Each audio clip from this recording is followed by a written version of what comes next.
អរគុណហើយ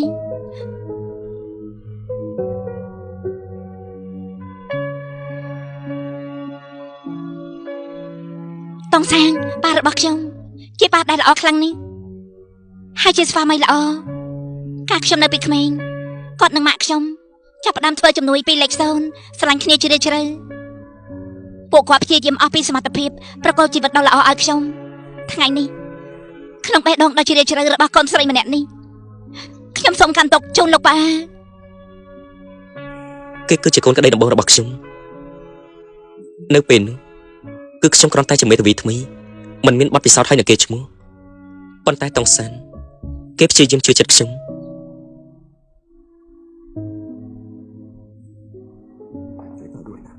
សោកស្ដាយផងដែរចូលរួមសោកស្ដាយផងអើយទើបតែជួបគ្នាថ្មីសោះខ្ញុំសោកស្ដាយផងលោកមេធាវីឈិនអរគុណដែលបានចូលរួមបុណ្យសពលោកប៉ារបស់ខ្ញុំ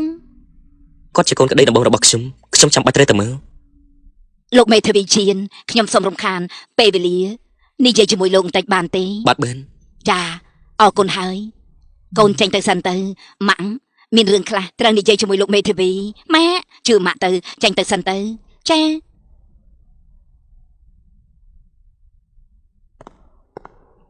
សូមជើញលោកស្ថិតនៅក្នុងការចងចាំមានរឿងខ្លះដែលខ្ញុំលាក់ទុកក្នុងចិត្តជាយូរមកហើយបើខ្ញុំមិននិយាយក្នុងពេលអនាគតខ្ញុំមិនដឹងថាក្លាហាននឹងនិយាយវាទេខ្ញុំនឹងឡើងតង់តាំងពីបានជួបគ្នារហូតដល់រៀបការរហូតដល់មានមីនកើតមកផ្លូវយើងដើរពេញទៅដោយឧបសគ្គពេលនោះគ្រួសាររបស់ខ្ញុំមានឋានៈល្អណាស់ប៉ុន្តែឡើងតង់គ្មានអីតតែសោះប៉ាម៉ាក់ពួកយើងទាំងគូមិនព្រមទទួលស្គាល់យើងរៀបការក្រោមការគៀបសង្កត់ពិធីរៀបការរបស់យើង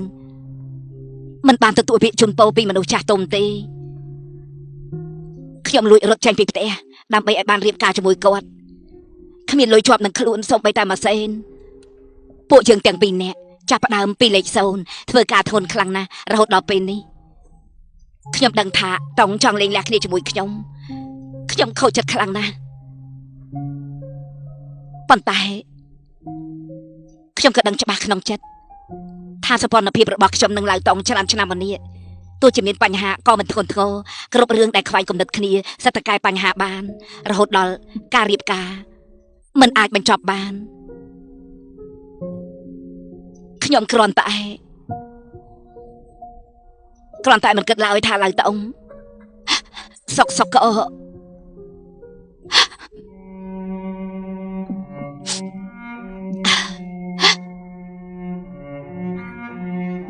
លោកមេធាវីអ្នកដែលដឹងរឿងលេងលះគ្នាក្រៅពីខ្ញុំនិងមីននិងមនុស្សចំណិតនៅក្នុងក្រុមហ៊ុនមិនប្រមាណអ្នកគ្មានអ្នកណាដឹងរឿងនេះទេហេតុនេះហើយពេលនេះខ្ញុំចង់សំបោអ្នកទាំងពីរឲ្យជួយលាក់រឿងសម្ងាត់របស់យើងផងឡើងតង់ចាក់ចេញទៅហើយសូមជួយទុកកិត្តិយសឲ្យគ្រួសាររបស់យើងទៅណាលោកមេធាវីតើអាចបានដែរទេខ្ញុំនិងកូនក្តីរបស់ខ្ញុំមានការប្រុងប្រយ័ត្នរក្សារឿងសម្ងាត់ទោះបីជាកូនក្តីមិននឿយឋានៈជាអ្នកទទួលជួលការរក្សារឿងសម្ងាត់ជាផលជារឿងរហូតសូមលោកស្រីទុកចិត្តខ្ញុំចុះចាល្អណាស់អរគុណលោកមេធាវីហើយអរគុណហើយ